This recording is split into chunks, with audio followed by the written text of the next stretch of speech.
संत तुलसीदास का महिमा प्रचार पाई उद्यम मुख्यमंत्री सहित आलोचना कले पंडित विष्णुचरण पंडा। पुरी गोविंद गोधाम गोशाला तथा श्रीराम सुंदराकांड चैरिटेबल ट्रस्ट प्रतिष्ठाता पंडित विष्णुचरण पंडा मुख्यमंत्री मोहन चरण माझी को साक्षात करी संत तुलसीदास संपर्क में आलोचना करने सह चित्रकूट तुलसी पीठाधीश्वर जगद्गुरु पद्मविभूषण राम भद्राचार्य संदेश अनुଯାयी पुरी चंदनपुर निकटस्थ संत तुलसी पीठरे जुलाई 9 तारिख दिन राजस्थान मार्बल निर्मित हो संत तुलसीदास प्रतिमूर्ति स्थापना संपर्क में अवगत कराइथिले।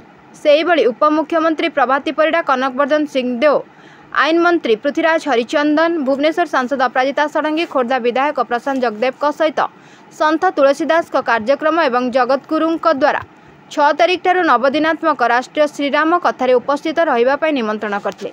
आज साक्षात आलोचना समय श्री पंडा सहित ट्रस्ट मुख्य संयोजक उमेश खंडेलवाल, अभ्यर्थना कमिटी अध्यक्ष दिलीप खंडेलवाल, पंडित गंगाधर पंडा, कार्तिक पंडा प्रमुख उपस्थित थे।